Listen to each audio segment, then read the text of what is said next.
So, Trevor, could you tell me more about what is circle of concern and how can people use it to kind of help themselves on a daily basis? I will do my best. We nowadays, one of the problems that we have is we are surrounded by a 24-hour news cycle and endless information being streamed at us. So our life, we live in a much bigger world than our parents did. And so on any given day, we can be worrying about what we've got in the fridge at the same time worrying about global disaster on the other side of the world. And occupying our mind with all of these concerns can drag us down. Our brain runs simulations of other people's traumas and tragedies. You can spend 10 minutes watching the poor people in California at the moment with those wildfires and imagine your house burned down. And you can realize by the end of it, it's affected your state. So I think an awful lot of people's mental health is burdened by the fact that they have so many things to worry about. When you have 9-year-olds now getting depressed about global warming, you realize the impact that the modern world is having on our little human brains, which just weren't cut out for this.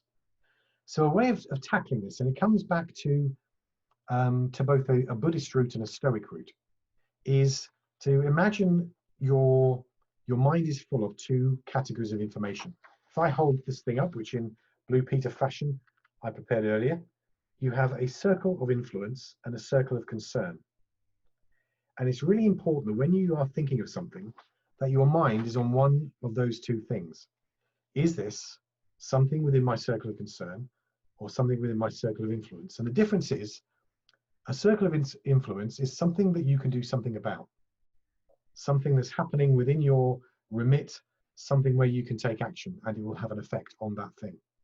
That's your circle of influence. And it's always going to be smaller than your circle of concern, because your circle of concern can go all the way up to the future of the universe. It's boundless.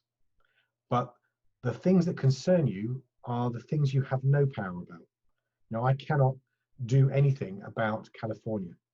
So I can empathize, but there's no point me burdening myself down with this. I could put into my circle of influence in that I could donate, perhaps. I could send something to them, but that would be about as far.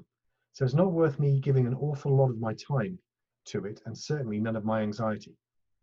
So if you begin to develop the discipline, when you are noticing that you are getting physically affected by things going on in your head, worries that you have in your head, to ask yourself, is this in my circle of influence or my circle of concern? And if it's your circle of concern, write it down and push it aside. There's nothing you can do about this. If it's in your circle of influence, then write that down somewhere else and think, right, what am I going to do about this? Work the problem, have a plan of action, do something. And that will calm you down, it will remedy it, and it will move you forward. It reminds me of the Serenity Prayer. I don't know if you've heard of that, about grant me the wisdom to change the things that I can know. Can't remember what it was. I should have rehearsed this, shouldn't I? This is spontaneous. Go and Google the Serenity Prayer. It's very cool. It's about doing the things that you can do something about, letting go of the things you can't, and having the wisdom to know the difference. Somebody said that a lot cleaner than I just did. But that's the idea. Have the wisdom to separate what you're concerned about from what you can do something about. But very often, when people are in that state, they almost don't see anything that they can do. So how could they approach that? Because literally when things are happening to them, they feel like there is literally nothing that they can do. And I remember in one of your books, you said that there is almost always something that we can do. So yes. I don't know, do you have anything that people could do? Well, our brains always are happier when it feels like we have some sense of control over a situation. And so it might be that when you feel there's nothing you can do, you are what we call chunking it in too large a way. You're looking to take too big an action. So you need to split it. You need to cut it down and say, if this is the smallest thing that I can do, can I do it? There's always some kind of wiggle room. So it might not solve the situation, but it will put you closer to it. And sometimes the wisdom in a situation is to realize that the only thing you can do at this moment is nothing.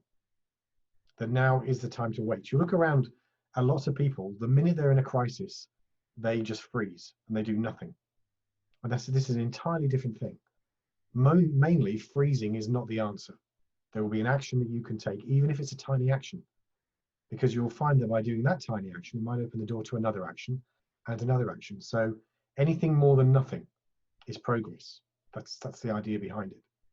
And occasionally you'll be in a situation where there is simply nothing to do, so you just have to surrender to the moment. You know, I was on a wait. I was actually on a coach on my way out to a plane to fly back to England from Egypt, and this was New Year's Eve, and they waved us off back to the terminal, and it turned out the plane had broken down. So everyone's gathered in the hall, and everyone's all chattering and stuff. And the pilot came out and said, "Yep, we've had a breakdown in the engine. They're flying out a new one for you tomorrow." And these people were bombarding him with questions, you know, and going, "But I've got to get back because I've got this and this is going on and this is going on," and completely wasting his time and their energy, because nothing's going to change now. There is nothing you can do. So we literally just sat down and waited. There was nothing to do but wait. I'm thinking, well, we're going to sleep on the floor of this Egyptian airport for the night. And these two kids, they were 19 years old probably, they came along and they sorted a bus for us, and they took us to this clanky, decrepit old boat on the top of the Nile that hadn't been opened in years by the look of it. I slept on a pillow that I put a t-shirt over because I didn't dare put my face on it. And we slept, and then we got the plane home the next day. You know, we just surrendered to nothing to do here but be a sheep. And then the minute we had our action back, we took action again. Now, breakfast didn't arrive in the morning like they promised. People sat around bitching there was no breakfast. We went out and found somewhere to eat. So you surrender when there's nothing to do. You take action the minute there is, even if it's only a small thing.